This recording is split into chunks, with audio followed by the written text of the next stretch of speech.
سیرت نبوی صلی اللہ علیہ وآلہ وسلم پس منظر اور تعارف۔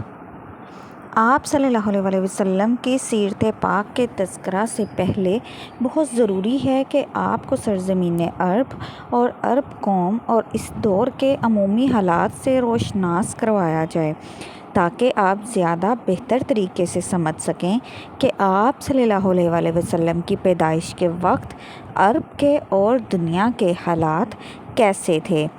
ملک عرب ایک جزیرہ نما ہے جس کے جنوب میں بحیرہ عرب، مشرق میں خلیج فارس اور بحیرہ عمان، مغرب میں بحیرہ کلزم ہے۔ تین اطراف سے پانی میں گھرے اس ملک کے شمال میں شام کا ملک واقع ہے۔ مجموعی طور پر اس ملک کا اکثر حصہ ریگستانوں اور غیر آباد بیاب و گیا وادیوں پر مشتمل ہے، جبکہ چند علاقے اپنی سرسبزی اور شادابی کے لیے بھی مشہور ہیں۔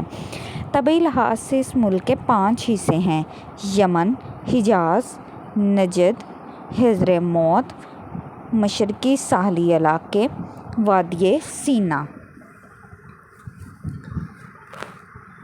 ایک بات ذہن میں رکھیں کہ اس ملک عرب میں آج کے سعودی عرب، یمن، بحرین، عمان کا علاقہ شامل تھا، جبکہ شام، عراق اور مصر جیسے ممالک بعد میں فتح ہوئے اور عربوں کی ایک کثیر تعداد وہاں نقل مکانی کر کے آباد ہوئی اور نتیجتاً یہ ملک بھی عربی رنگ میں ڈل گئے۔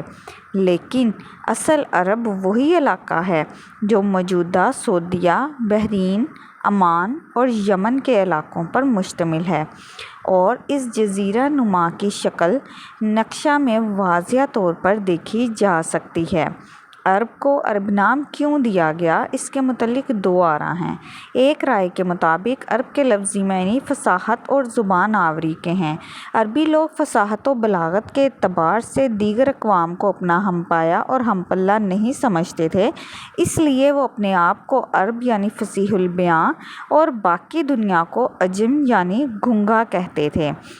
دوسری رائے کے مطابق لفظ عرب عربہ سے نکلا ہے، جس کے معنی صحرا اور ریگستان کے ہیں۔ چونکہ اس ملک کا بیشتر حصہ دشت و صحرا پر مشتمل ہے، اس لیے سارے ملک کو عرب کہا جانے لگا۔ سرزمین عرب پر سب سے آخر میں آباد ہونے والے بنو اسماعیل تھے۔ حضرت ابراہیم علیہ السلام نے اللہ کے حکم پر اپنی زوجہ حضرت ہاجرہ اور شیر خوار بیٹے حضرت اسماعیل علیہ السلام کو مکہ کی بیاب و گیا وادی میں لا بسایا اور خود اللہ کے حکم سے واپس چلے گئے۔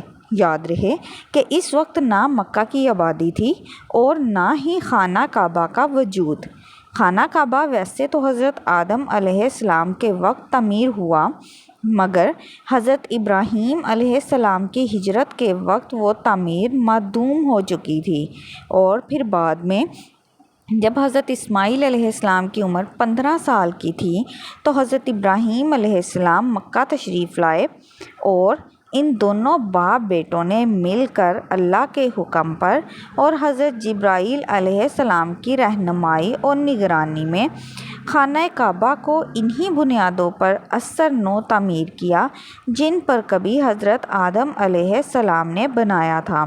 جب شدت گرمی اور پیاس سے حضرت اسماعیل علیہ السلام کی حالت خراب ہونا شروع ہوئی تو حضرت ہاجرہ ایک عظیم ماں کی وہ بے قرار دوڑ شروع ہوئی جو آج بھی حج کا ایک لازم حصہ ہے۔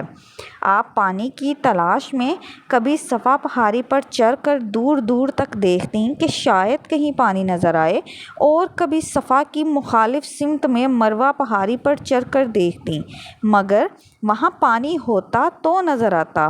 اس دوران جب حضرت اسماعیل علیہ السلام کے رونے کی آواز ماں کے کانوں میں پڑتی تو بے قرار ہو کر ان کے پاس دوڑی دوڑی جاتی، اور جب ان کو پیاس سے جاں بلب اور روتا بلکتا دیکھتیں تو پھر دیوانہ وار ہر طرف پانی کی تلاش میں جاتیں، لیکن پانی کو کہیں نہ پاتیں۔ اسی اثنا میں کیا دیکھتی ہیں کہ جہاں ننھے اسماعیل علیہ السلام اپنی ریڑیاں رگڑ رہے تھے وہاں سے پانی کسی چشمے کی صورت ابل رہا ہے۔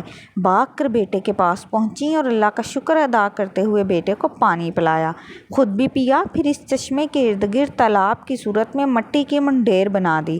لیکن جب پانی مسلسل بڑھتے بڑھتے تالاب کے کناروں سے باہر نکلنے لگا تو بے اختیار آپ کے منہ سے نکلا، زمزم یعنی ٹھہر جا، اور اگلے ہی لمحے ان کے یہ فرماتے ہی پانی یکدم ٹھہر گیا۔ سرزمین عرب کیونکہ زیادہ تر صحرا اور لکودک پہاڑی علاقے پر مشتمل ہے اور پانی بہت نایاب ہے، تو کسی جگہ آبادی کے لیے بہت ضروری ہے کہ وہاں پانی میسر ہو۔ قبیلہ جرہم جب اپنے علاقے یمن سے نئے وطن کی تلاش میں نکلا تو دوران سفر جب مکہ کی وادی میں پہنچا تو وہاں ان کو زمزم کے چشمے کی وجہ سے ٹھہرنا مناسب لگا۔ کیونکہ چشمے کی مالک حضرت ہاجرہ تھیں تو انہوں نے بی بی ہاجرہ رضی اللہ تعالیٰ عنہا کی اجازت سے چشمے کے ساتھ میں ڈیرے ڈال دیے اور آباد ہو گئے۔ یوں حضرت ہاجرہ اور حضرت اسماعیل علیہ السلام کو ایک مضبوط عربی قبیلے کا ساتھ میسر آیا۔ بعد ازاں اس قبیلے کے سردار کی بیٹی کے ساتھ حضرت اسماعیل علیہ السلام کی شادی ہوئی، جبکہ خانہ کعبہ بھی ازسر نو تعمیر ہوا اور یوں مکہ بے آب و گیا وادی سے ایک آباد شہر کا روپ اختیار کر گیا۔